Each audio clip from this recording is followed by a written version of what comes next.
chilly this morning, Andy. It is Monday, January 30th. It's Montana. It's January. The weather is going to be like this. It was horrendous, Andy. Over the weekend, it was horrendous. Cold, snowed, below zero yesterday, today, this morning. It's going to be 48 by Friday, though. So if you don't like the weather, stick around for a while. There's no further ado. The Tyre Nichols tapes were released on Friday, just this last Friday, January 27th, around 5 p.m. Eastern Standard Time. I was watching them around 5 o'clock, 5:30 our time. In case you don't know, Tyre Nichols, let's tell you about who he was. He loved skateboarding and photography, and that's what he was doing the night in question. He was 29 years old, had no criminal history, no criminal record. He worked for FedEx. He was the father of a 4-year-old son. The 29-year-old Nichols died on January 10th, 3 days after he was pulled over for a traffic stop in Memphis on January 9th, or 10th, Andy? He was pulled over in Memphis on January 7th and died on the 10th.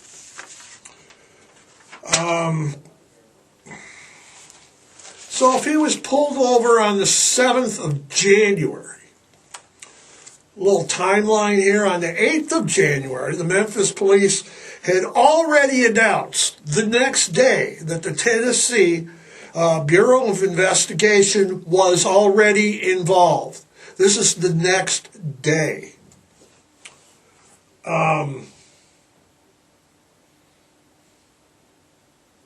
On January 10th, of course, Tyre succumbed to his injuries. By the 14th of January, family, friends, protesters started protesting in front of the Memphis Police Department, demanding a release of body camera video of Nichols' arrest.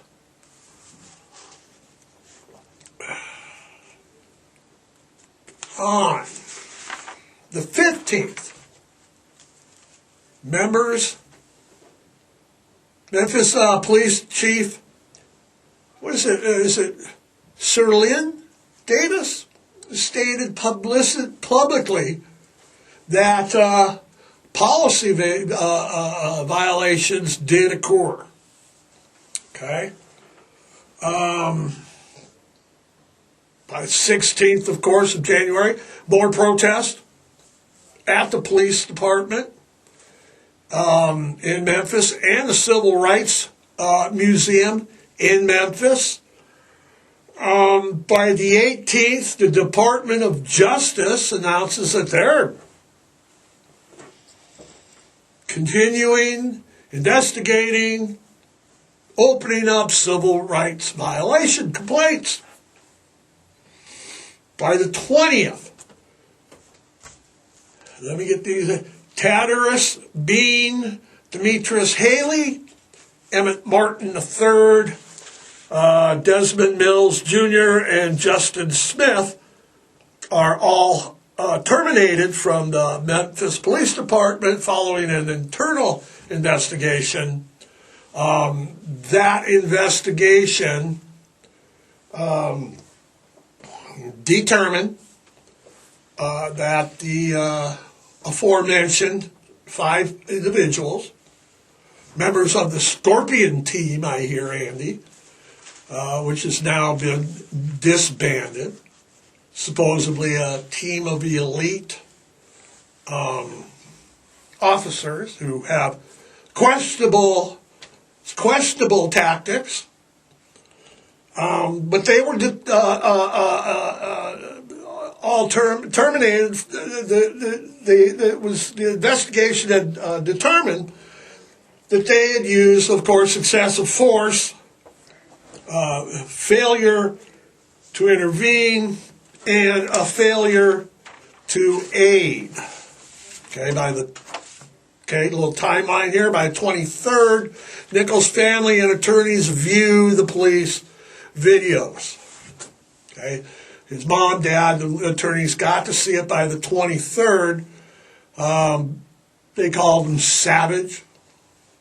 They told the media that their son was pepper sprayed and was poised like a human piñata. All the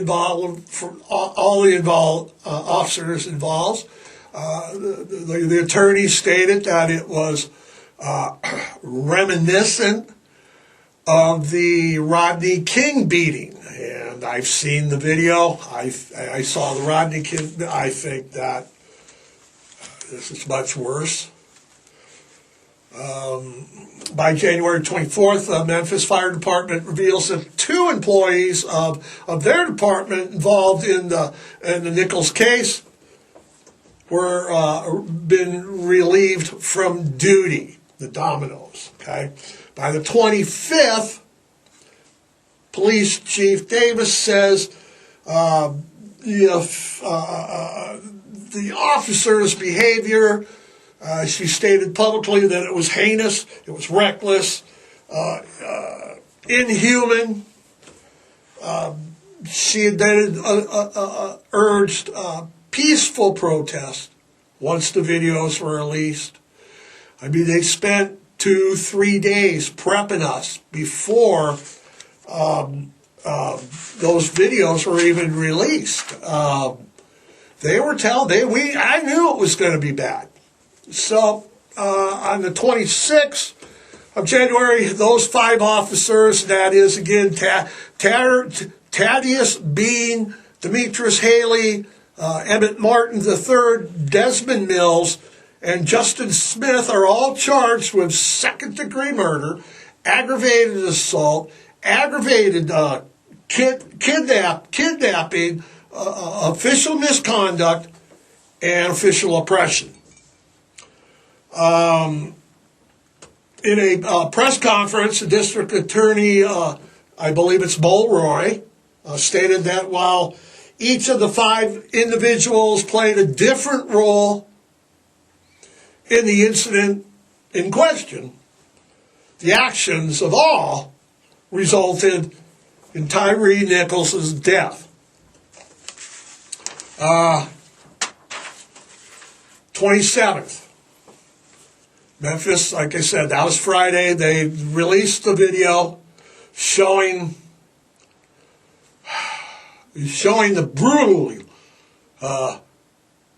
behavior, brutal beating of Tyre Nichols as he begs for his mother's. The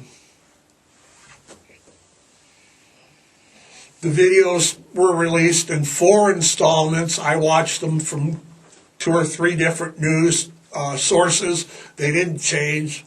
The first video shows the initial traffic stop, which is suspect at best. Within the first minute, not even a minute, they're yelling profanities, screaming at Nichols, dragging him out of the car. Nichols is heard saying, "I didn't do anything." Officials can be heard at that point threatening to break his arms. A scuffle ensues.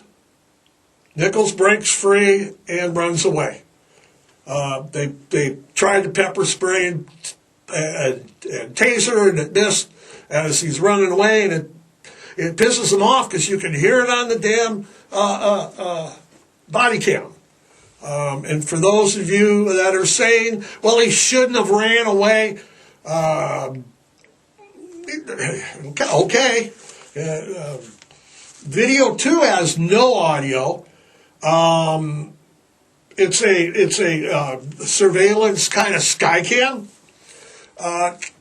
Officers catch up with him, so he gets away and they hunt him down. He's headed to his mom's house, and they basically hunt him. Officers caught up with him. They tackle him to the ground. You can see 2 of them restraining him on the ground while a third comes up and starts putting the boots and kicking him in the head.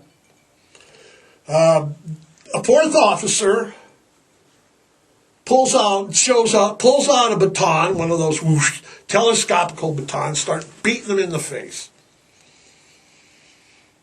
It hits him several times. It's just, this goes on for like over a minute. They're holding him up. They're pinning his arms. They're beating the guy to death. I've never seen anything quite like it. Video 3 shows the same beating, but it was from a different angle, and it has audio. It's a body cam from one of the officers. You could hear Nichols crying out for his mother, "Mom!" As officers yell, "Give me your hands! Give me your hands!" Another officer was yelling at him, "You made me spray myself in the face!" While another officer yells, "I'm going to baton the fuck out of you." Finally, Nichols' hands are restrained behind his back. That's when the officers jump in and start to beat him. 4th and final body cam video, we see Nichols slumped over the ground. Officers are seen and heard getting their stories straight, claiming Nichols swung at them. They were their guns. He was on drugs. Officers were seen fist bumping, high fives, giving each other pats on the back. Congratulations for a good job. Meanwhile, while this is going on, Nichols is obvious, serious, mortally wounded, lies on the ground. Camera's got 10 people standing around. Nobody offers assistance. Horrible. It was horrible. I've never seen anything like it. That poor kid. I just beat to death. People were just jumping on, and everybody's like, "This is new. What do? We need full reform, police reform." This isn't a new problem, people. I'm a product of the 60s and 70s, and my generation is well aware of police brutality. And it's been part of my history growing up since the protest of Vietnam War and No More War days. 1967, police beat a black taxi driver almost to death in Newark, New Jersey, set off the Newark riots. Raided a gambling club in Detroit, 67 riots. 68 Democratic National Convention, they clubbed and beat people and gassed people on national television. 1984, the police in Philadelphia, in a confrontation with the organization MOVE, which was a black organization at the time, a little militant, I will say, but they blew up a whole city block, 61 homes destroyed, 250 homeless, 11 dead, 5 of those dead, children.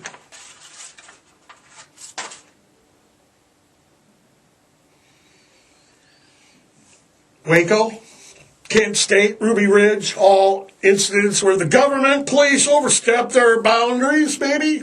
Rodney King, George Floyd, Eric Gardner, Michael Brown, Freddie Gray, Jordan Edwards, Breonna Taylor, Milwaukee, Atlanta, Chicago, St. Louis, Billings,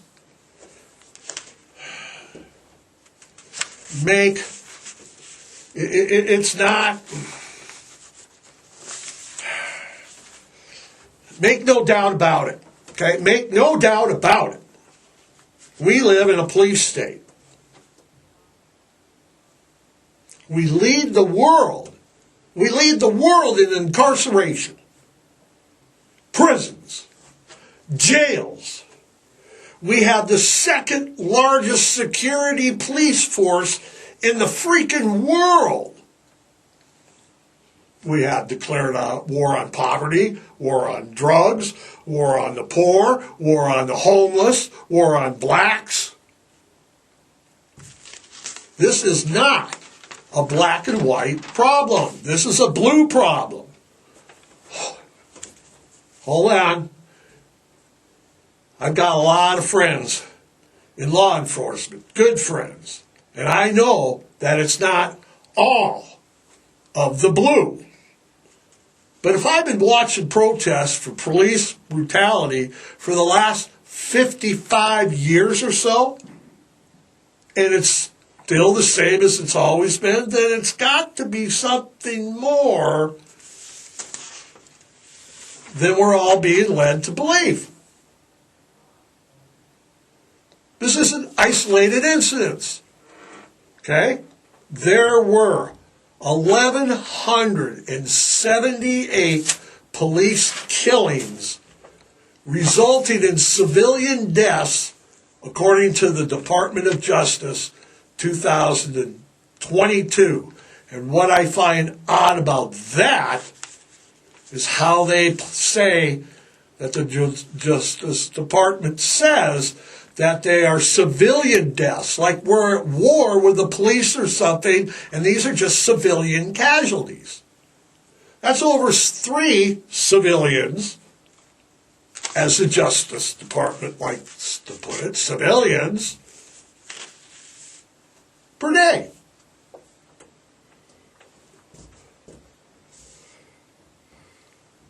Actually, what that does is we lead the Western world in that data category also. Data from North Korea, China, and Russia. How many people they kill is not there, but incarceration is. I'm not saying that all the blue is bad. But I said they're not. And I have friends in law enforcement. Picture this scenario. It's come up in conversation with my friends in law enforcement. You see me, okay? There's a meth head in my backyard freaking out with my dog. There, he's messing my dog, okay? I'm out of bed. I'm out of the back door with a bat, a battle axe, broadsword, assault weapons, whatever, okay? A tank, a bazooka, okay? Okay? Meanwhile, 911's getting called. Hello, 911. Yeah, my husband's outside in the backyard. There's a meth head back there. The address is this. We're on our way. Okay? Okay. Cops show up to my house. Okay? They're in the backyard. Here's what they see. The meth head's got jeans on, tennis shoes, shirt jacket, short scraggly hair, okay? I, on the other hand, am wearing my underwear. I have my hair flying everywhere. I'm covered with tattoos, and I have a battle axe in my hand. My dog is a reactive dog, so he's flipping out like there's like a nuclear attack. Cops take one look at the whole scenario, and all of a sudden, the guy with the wild hair and the battle axe turns toward him and starts to point and say, Who do you think's getting shot in this whole scenario?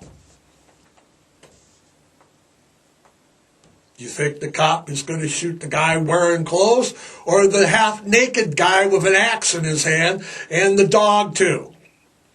So then when the story comes along, the police will say, well, they're reacting to a situation. And of course, they're in my underwear, they're in the head, in my hand, they're see I don't nothing, but they shoot for mass, so the guy will plug me in the middle of the chest. So if there's a meth head in my backyard, my solution is not to call the cops and handle it myself, because if I did bring the cops, they would kill me or beat me like they did that poor Nichols kid. Savagely, brutally.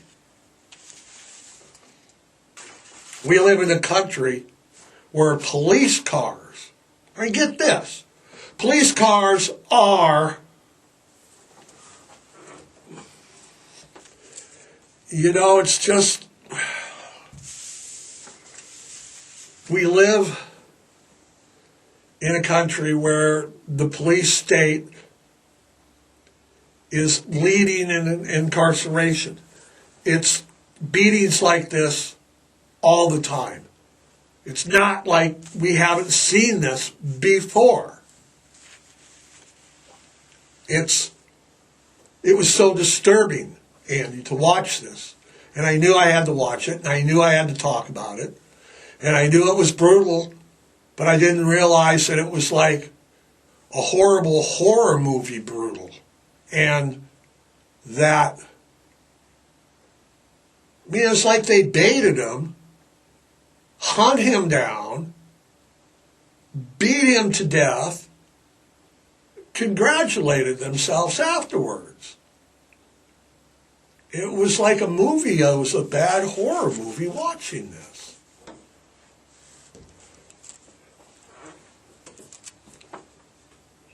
Do we need reform? Yeah. Have we needed reform since the 60s? Yeah. Has anything changed since the 60s? No. It hasn't. I thought Rodney King would bring an end to this, but it's like, it's a mentality is what it is, Andy. It's a mentality. It's like we're in charge, and I'm afraid to get pulled over. I'm afraid, we live in well, if you're not doing anything wrong, you don't have to worry about it. I watched the tapes. Tyre Nichols didn't do anything. Didn't do a California stop.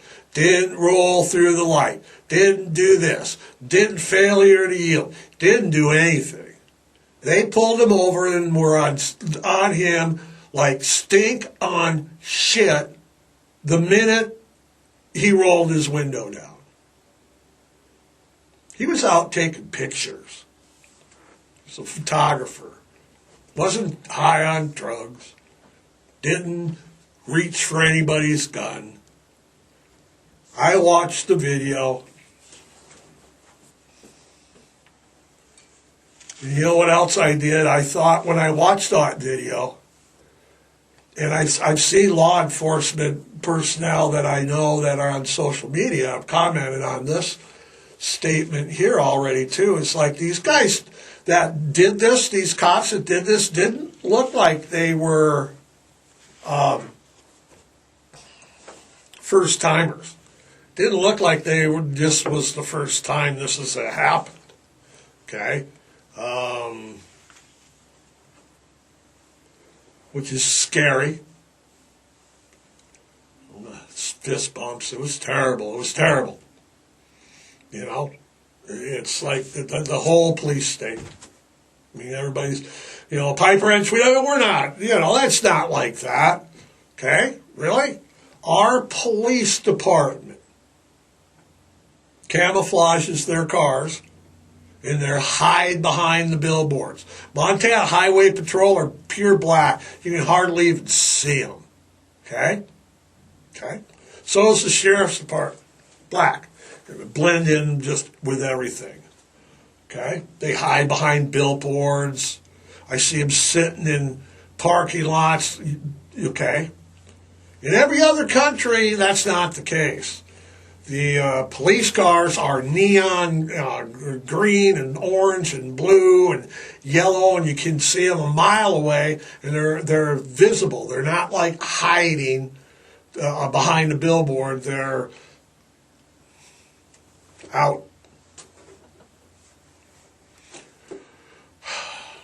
Serve and protect or police state. Your pick. Okay? Your pick.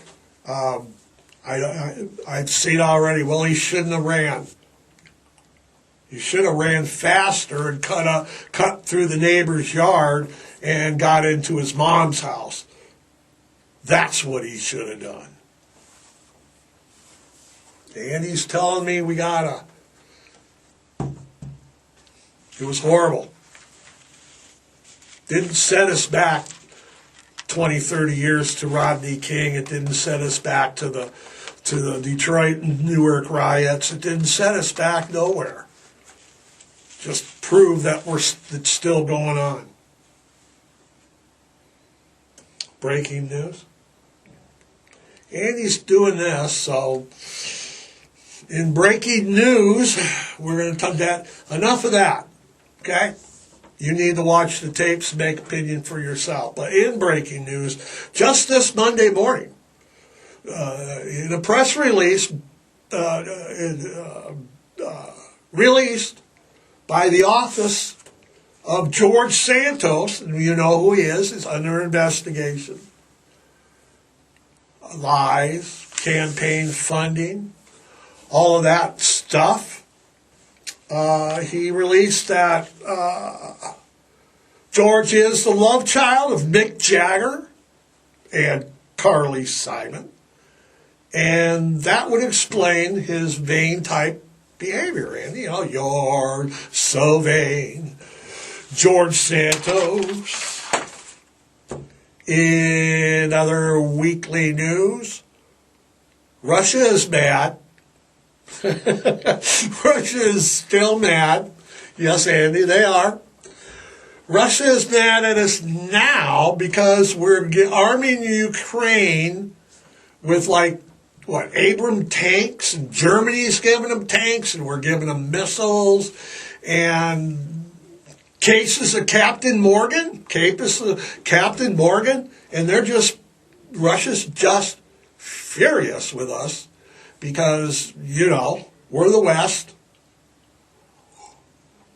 And the Russian parliament again comes out